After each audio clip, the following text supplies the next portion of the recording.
गुवाहाटी श्रीमंत शंकरदेव कलाक्षेत्रआव खुंफुंजानाय खौसेथि बर' सुबुं आफादनि खुंगा 9थि बोसोरारि जथुम्माया दिनै 2थि सानाव आगान होबाय। खौसेथि बर' सुबुं आफादनि खुंगा 9थि बोसोरारि जथुम्माया थांनाय सानखालिनिफ्राय जागायनानै सानथामनि हाबाफारिजों खुंफुंजादों।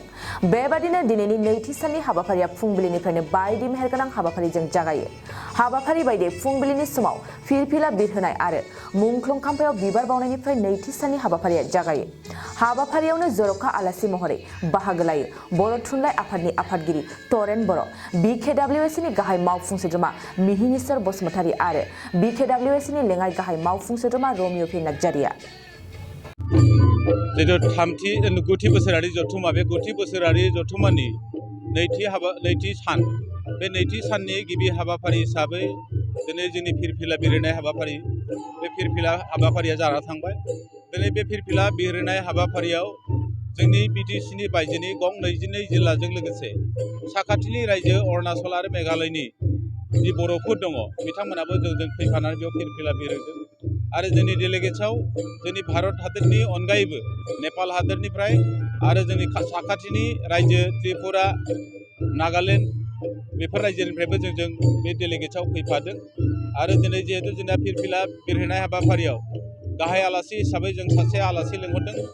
जोंनि मानगोनां बर' थुनलाइ आफादनि आफादगिरि तरेन बर' सारखौ जों लिंहरफादों। बेयाव बिथाङा जोंजों सहयोग होफादों आरो जों दिनैनि बे फिरफिला बिरहोनाय हाबाफारिनि गेजेरजों बेखौनो मेसेज होनो नागिरदों जे माहारिनि गेजेराव रांखान्थियारि बिथाखौ जुदि दानो हायाब्ला जोंनि जिथु माहारियारि बाद बे गोजोर जाया। बेनि थाखायनो जोङो रांखान्थि भाबै बोरै दावगानो हागोन बेनि थाखाय जों गोबां जुजिबोबाय थादों। गोबां जोङो जोंनि रावखान्थि हारिमु सोलोंथाइ दावगानो थाखाय जिहेतु जों दिनै मोनसे गावखुंथाय मोनसे बिनायनि थाखाय गोलाव संग्राम खालामनायनि उनाव जों दिनै बर' कसारि वेलफेयार अट'नमास काउन्सिल मोनसे मोननो हाबाय। बे काउन्सिलखौ जों बोरै गोख्रों महरै दाना लानो हागोन बेनि सायाव जों खौसेथि बर' सुबुं आफादा खामानि मावगोन।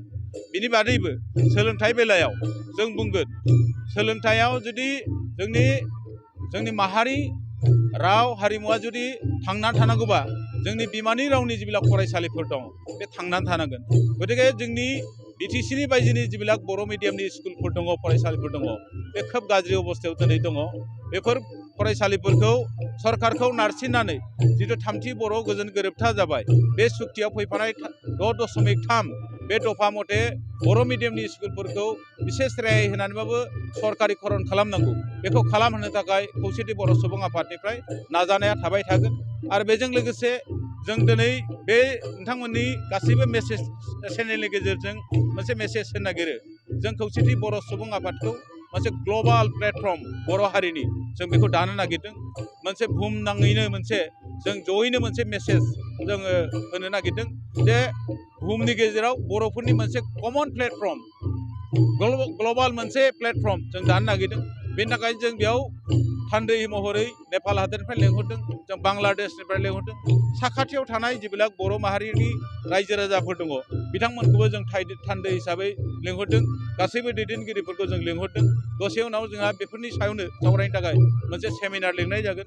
बे सेमिनाराव जोंना मानगोनां दुलाराय बर' फरायसा आफादनि मानगोनां आफादगिरि दिपेन बर' सारा बेखेवगोन आरो बेखौ रिसार्च पार्सन हिसाबै जों लिंहरदों। रिसार्च पार्सन हिसाबै त्रिपुरा इउनिभारसिटिनि doctor Lincoln Reang, associate professor Tripura इउनिभारसिटिनि रिटायार IAS जों लिंहरदों माखासे आरो जोंनि साहित्य एकाडेमि एवार्डनि बान्था मोननाय जोंना प्रेमानन्द मोसाहारि सारखौ जों लिंहरदों। बेनि बादैबो बर' कसारि वेलफेयार अट'नमास काउन्सिलनि मानगोनां डेपुटि चिफ रमिय' नार्जारि बिथाङाबो बे हाबाफारियाव बाहागो लागोन। गाबोननि जिथु गेवलां मेल दं खोब मेहेरगोनां जागोन। बे गेवलां मेलाव जोंना आसामनि गिबि मन्थ्रि मानगोनां डक्टर हिमन्त बिश्व शर्माया बाहागो लागोन आरो बिथांजों लोगोसे आसामनि जेसेबांनाखि मिनिस्टारफोर दङ गुबुन गुबुन बिफाननि बिथांमोनाबो बाहागो लाफैगोन आरो बेजों लोगोसे जोंनि आसामनि गोबां MLA आरो जोंनि माहारियारि जिबिलाक आफादफोर दं बे माहारियारि आफादफोरनि गोबां दैदेनगिरिफ्रा जोंनि गाबोननि हाबाफारियाव गेवलां मेलाव बाहागो लागोन होननानै जों मिथिनो मोनदों।